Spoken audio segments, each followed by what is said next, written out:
The ocean covers most of our planet, but how deep does it really go? Hop in my trusty submersible, and let's dive all the way down to its darkest depths.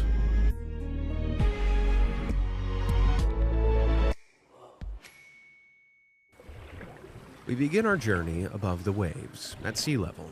Plunging into the water itself, we enter the epipelagic zone, which is sometimes also called the daylight zone, due to the amount of sunlight penetrating the water. Of course, lots of sunlight means lots of green. Around 130 feet beneath the surface, we start seeing huge kelp forests. Underwater seaweed and kelp jungles don't just provide food and shelter for all sorts of marine life, but they're also responsible for 70% of all the oxygen on Earth. Venturing just 20 feet deeper, we reach the perfect environment for coral to thrive. While corals may look like rocky vegetation, they're actually a type of animal closely related to jellyfish. An estimated 500 billion corals worldwide create colorful reefs that many shallow-dwelling fish call home, such as the clownfish and butterfly fish. The shallowness of these waters can make them dangerous, however.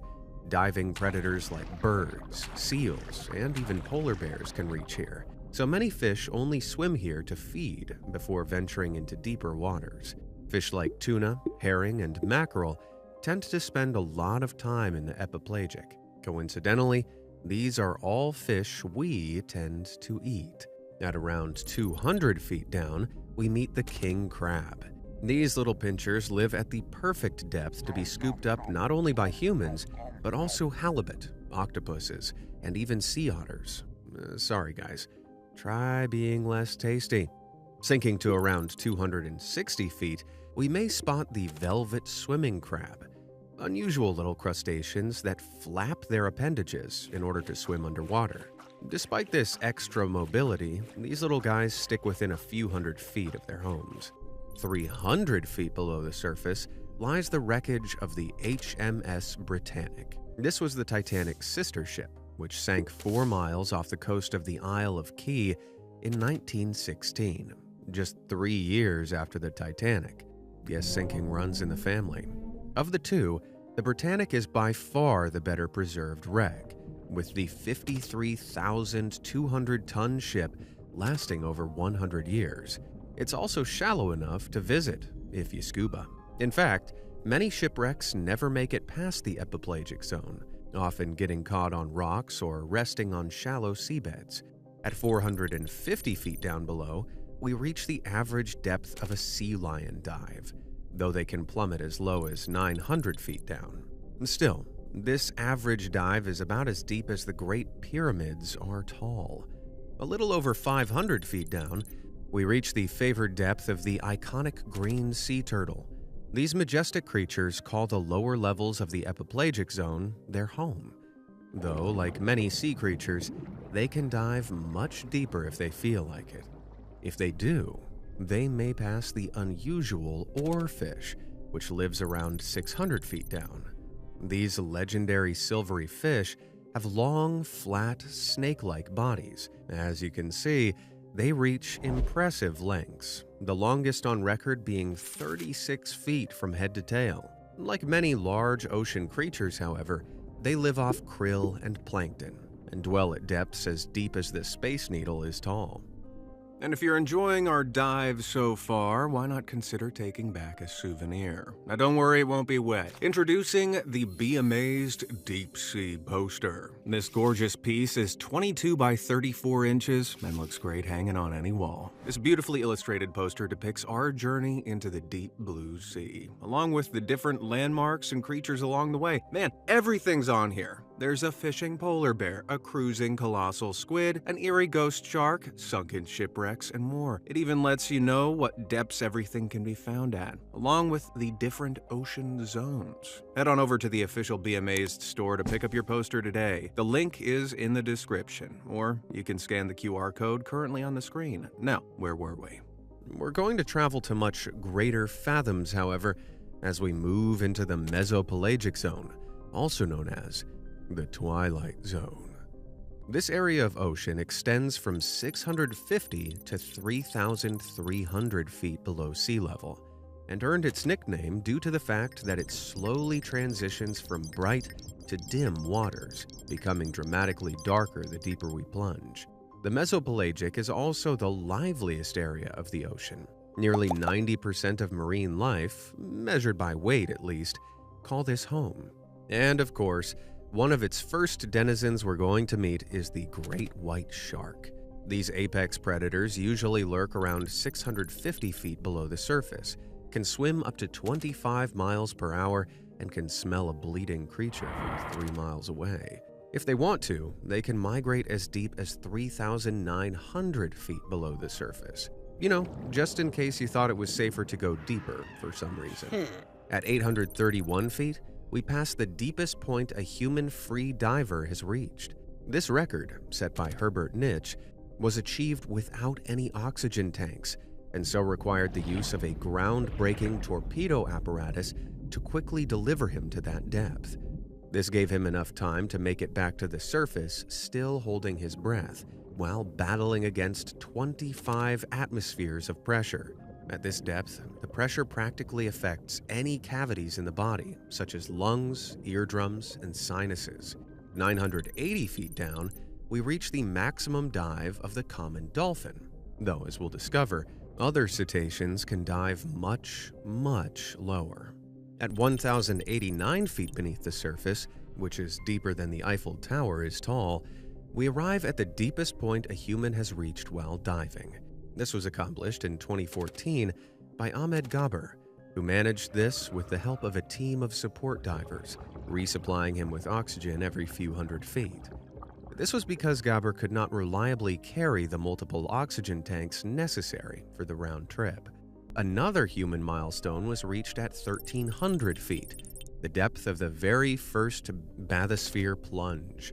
Designed back in 1930, this bathysphere was a 4,500-pound hollow steel ball, some 5 feet in diameter, which was raised and lowered from a ship by a cable.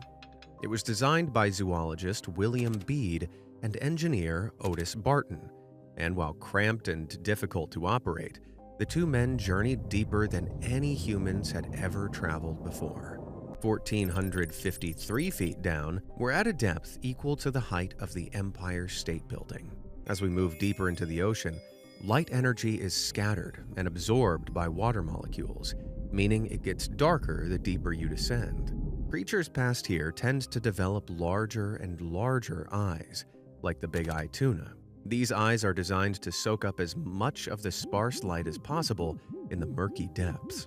1,850 feet below the surface, we meet an unexpected visitor, the emperor penguin. Shockingly, these birds often dive this deep looking for fish. Far more graceful in the water than on the surface, these birds can swim as fast as 8.9 miles per hour, over 5 times their land speed. This means the birds can dive deeper much quicker, reaching depths that are greater than the height of any of the buildings in the New York skyline. At 1,950 feet down, we meet this thing. The sunfish, as it's known, can grow to be 10 feet long, 13 feet tall from fin to fin, and weigh as much as 5,000 pounds. However, they lack any air bladder, which is the organ that allows many fish to rise vertically in the water. The sunfish's poor control, massive body, and general helplessness has led some mean marine biologists to debate how they even evolved to this point. Talk about a freak of nature. Now, if you're afraid of spiders or crabs, look away now. Around 2,000 feet down, we meet the spider crab, and it's one creepy crustacean. Though the Japanese spider crab's carapace is only 12 inches, its long leg span can reach a gargantuan 12 feet. To survive the near 61 atmospheres of pressure at this depth, which is about the same as having 115 elephants standing on top of it, the crab's organs are protected by an incredibly tough shell, with almost no air cavities in their internal structure. So, compared to their tiny cousins in the shallows, these crabs are more monstrous inside and out. As we continue down to 2,300 feet, we move from spiders to slugs. Don't worry though, unlike terrestrial slugs, sea slugs are actually quite beautiful and come in a variety of mesmerizing colors and patterns. Just look at this little guy. It's thought that sea slugs, or nudibranches, evolved to be bright and garish as a defense mechanism. You see, at this depth, standing out is scary. Most predators think if something isn't trying to hide, it must be because it's dangerous or toxic. 3,000 feet down, we reach the lower domain of the monkfish. These unusual flat predators lie motionless on the ocean floor, waiting to pounce on prey attracted to their dangling antennas. Animals as diverse as ducks and even sea otters have been found in the bellies of these gluttonous creatures. Despite their pretty ugly appearance and ability to live fairly deep in the ocean, their sweet and firm meat is considered good eating throughout Europe and Asia. At this point, we're at a level deeper than the Burj Khalifa is tall, and that's the tallest building in the world. While it may be hard to believe, we're still a long way from the bottom. In fact, let me know in the comments below when you think we've reached the average depth of the ocean. The answer might surprise you. Lurking beneath that inverted skyscraper at around 3,300 feet below sea level swims the mysterious colossal squid. These legendary leviathans can weigh up to 1,200 pounds, with the longest on record measuring at a whopping 46 feet. Even today, shockingly few of these creatures have been discovered alive, with most of our knowledge of them coming from dissected corpses. The colossal squid perfectly represents the phenomenon of deep-sea gigantism, the tendency for marine invertebrates to grow ever larger the deeper down you go. Why this happens is something of a mystery, but researchers have suggested that due to lower temperatures at these depths, which rarely reach more than 4 degrees Fahrenheit, an organism's metabolism is much slower, allowing them to live longer and grow larger.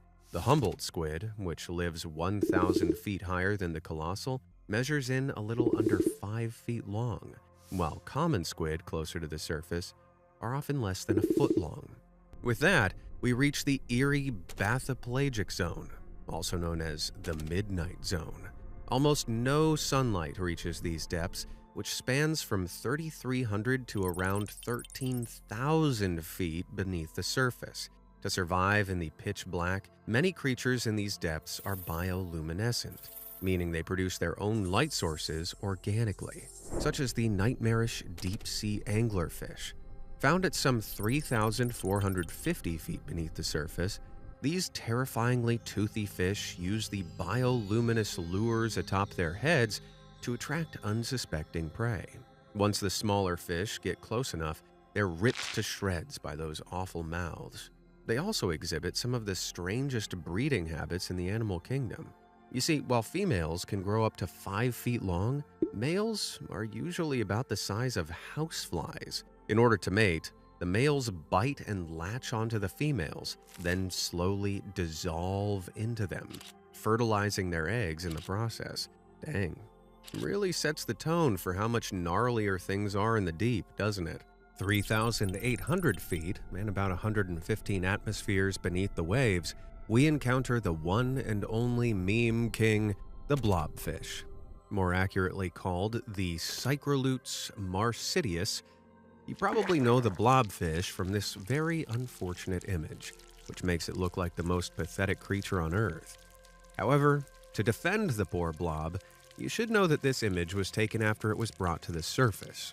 Like many deep-sea fish, the blobfish's body resists pressure through a compound called trimethylamine N-oxide, or TMAO for short.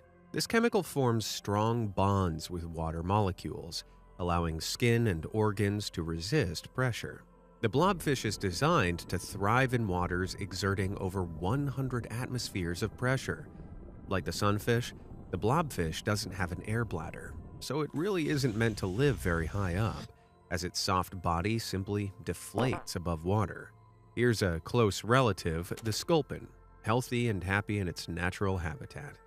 Sure, it's no beauty queen, but it's more dignified than this. Now, translucency becomes more common in sea life as we venture deeper into the ocean, due to the lack of sunlight, which reduces melanin production in the body.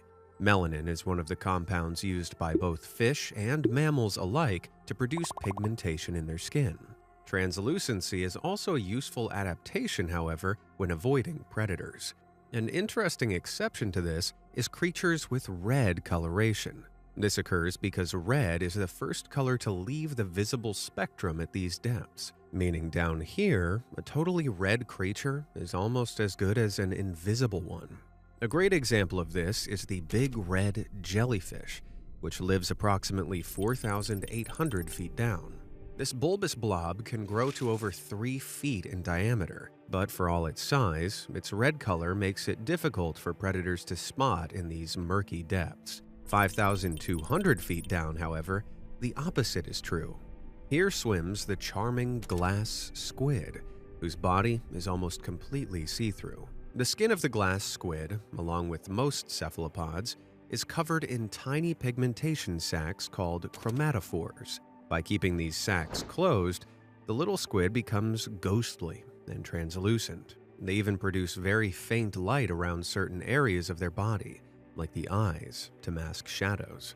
Plummeting down to around 5,700 feet, we pass the migratory six-gill shark, heading in the opposite direction. These odd sharks are unique in that they have a pretty strict routine.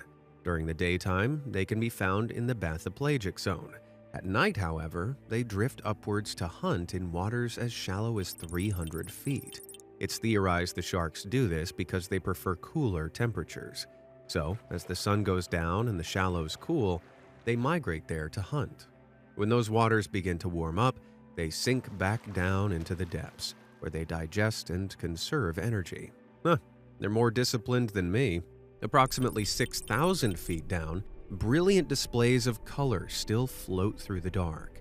This miraculous creature is the Holytreff's marcy, dubbed the firework jellyfish due to its spectacular bioluminescence.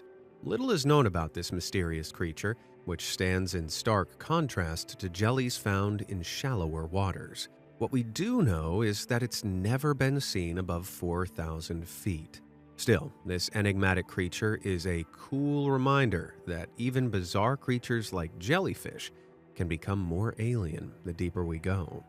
7,000 feet below the surface is where we find the majority of the planet's hydrothermal vents, underwater fissures in the Earth that spew out natural gases and warm the water around them.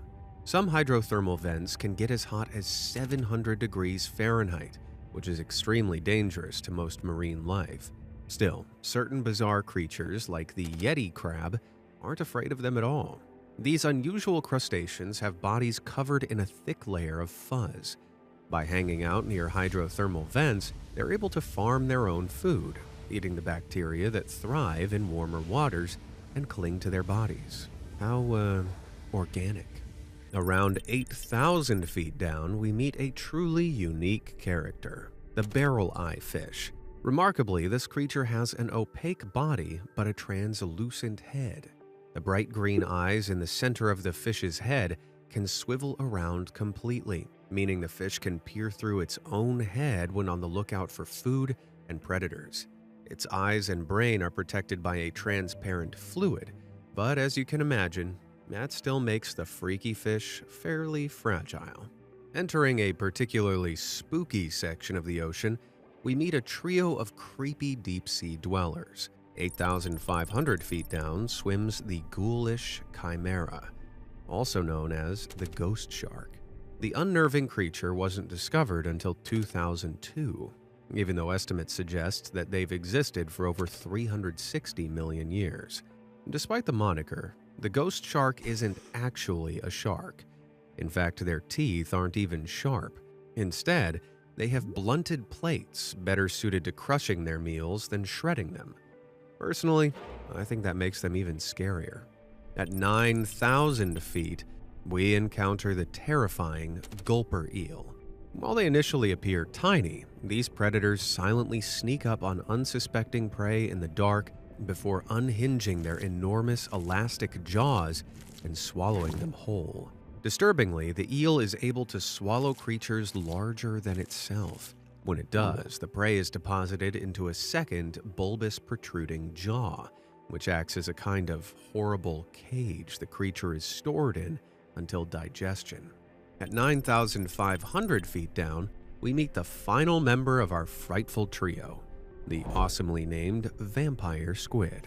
This cephalopod has remained virtually unchanged for over 300 million years.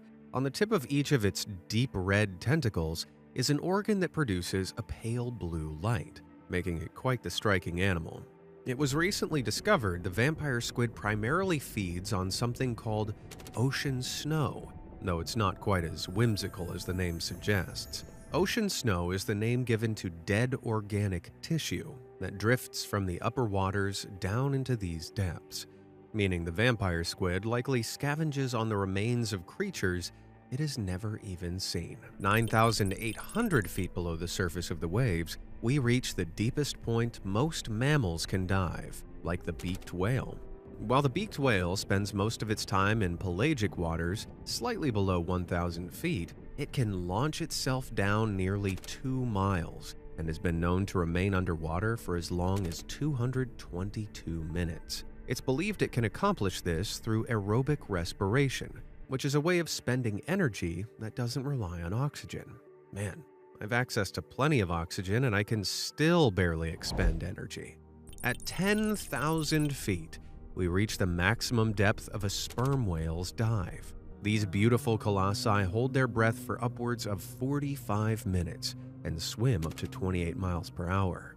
Consider the fact that these creatures can weigh up to 88 tons, but can still go from these depths 3 times the length of the Empire State Building to breaching the surface in a matter of minutes. How? Their bodies are more flexible, with their ribs bound by loose, bendable cartilage, which allows the rib cage to collapse at pressures that would easily snap a human's bones. These whales' lungs can also collapse safely under pressure, keeping them from rupturing, allowing them to hunt squid that thrive at these depths. Let's shoot all the way down to 12,099 feet. Remember that guessing game I asked you to play earlier? Well, if you can believe it, we've only just reached the average depth of the ocean. For context, this is as deep as the entire Hollywood Walk of Fame straight down. Crazy to think we've only reached the average depth, isn't it? We haven't even reached the trenches yet. Finally, near the bottom of the bathypelagic zone, at 12,500 feet below sea level, we reach the wreck of the Titanic, undisturbed for over 110 years. This behemoth of a ship weighed 52,310 tons and was deemed unsinkable by its makers, White Star Lines. As we all know, however, that sadly wasn't true. On the 14th of April, 1912, the Titanic struck an iceberg and sank. It plummeted all the way down to these icy depths. Of the 2,240 passengers on board, only 706 survived. Very few of those that perished, however, would have made it all the way to the ship's final lonely resting place, as the natural buoyancy of the human body is much greater than that of 52,000 tons of metal. And if you can believe it, we still have much, much deeper to go.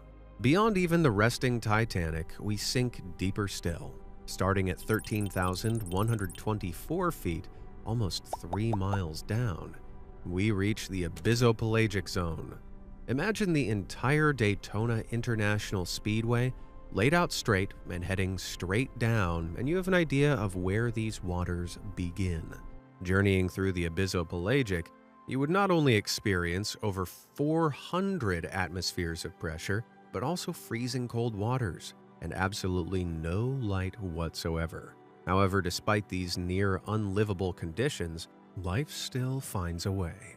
I wouldn't blame you for imagining the creatures living in these waters to be hideous monsters. But our first visitor is actually pretty cute. Somewhere around 14,000 feet down, we meet the adorable Dumbo octopus. These creatures are named for the 2 fins near the top of their head. which they can flap in order to aid their swimming. Not unlike how Dumbo the elephant flaps his ears to fly. They need the extra mobility too. Dumbo octopuses lack the ink sacs of many other octopods. This is because the reason most creatures make ink is to obscure themselves as they flee from predators, and the abyssopelagic zone is already so dark that ink wouldn't help. 15,000 feet down, the whimsical sea pig flutters by. These strange worm-like creatures almost defy categorization. Though they're technically sea cucumbers, they've evolved the ability to flap each of their wiggly bodies to soar through the water. Oh, and don't try to eat one. Despite the name, sea cucumbers are simple marine animals, not vegetables for picking. Even if you wanted to, these ethereal creatures are so fragile, without the pressure they've adapted to down here, they literally disintegrate if brought to the surface. Around 16,000 feet down lives the wacky tripod fish. This little fish has 3 long, stilt-like fins. It can rest against the ocean floor. This means the tripod fish is not only one of the only fish able to stand, but it's one of the few creatures on Earth who you could argue is tripedal, meaning it has 3 legs. These stilts can grow up to 3 feet long. Impressive considering the little fish is only about 12 inches long itself. It's thought it rests on these legs to conserve energy. Near the sea floor, the current is non-existent. But a few feet off the ground, the fish is perfectly positioned for tiny prawns and other sea life to be dragged by the current right into its mouth. Respect to this lazy fish. Still, the abyssopelagic isn't even the final region of the ocean we're visiting. Up next is the Hadal Zone, named after the ruler of the Greek underworld, Hades. It begins 18,686 feet below the waves and is mostly made up of deep-sea trenches. The creatures that live in these depths tend to be simple, like chitin, a small mollusk that lives on rocks. An exception to this, found at 23,600 feet down, are the miraculous comb jellies. The creatures look more like alien spacecrafts than living animals, and despite their name, they aren't jellyfish. They're a unique species that has remained unchanged for almost 500 million years, which I guess is what happens when you're stuck in the dark. 24,941 feet down, we find the mouth of the Mariana Trench. This is the entrance to the deepest chasm in the ocean, and it's where explorers Don Walsh and Jacques Picard found themselves on January 23, 1960. Like us, the men wanted to know how deep the ocean truly was, so put together a research team and created their bathysphere, the Trieste. The Trieste was around 50 feet long and 11 feet wide. However, the 2 men needed to remain in a tiny pressure sphere throughout their plunge. The 2 men journeyed down past the epipelagic, past the mesopelagic, past the bathopelagic, into the abyss, and finally down into the black chasm. 12 people in history have walked on the moon, but even today, only 3 have ventured down to the very deepest point of the seabed known as the Challenger Deep. At 29,040 feet, the men were deeper than Mount Everest is tall. Then, at 32,000 feet, a window cracked under the 969 atmospheres of pressure. Knowing it was too late to go back, the men continued down. After 4 hours and 47 minutes, they did it. At 35,839 feet, some 6.7 miles down, and 1,086 atmospheres of pressure, the Trieste settled at the bottom of the Challenger Deep. They achieved this only 30 years after the invention of the first bathysphere in 1929. Humans wouldn't return here for another 52 years. Throughout this video, I've used buildings, motorways, and mountains to contextualize the depth of the ocean. At 35,839 feet, however, there's now nothing to compare it to. So, how deep is the ocean? Well, there's nothing deeper. And finally, don't forget to snag our deep sea poster. Scan the QR code on screen now or click the link in the description to immortalize this video on your wall. Woo! We made it! What was your favorite deep sea critter we met? Let me know down in the comments.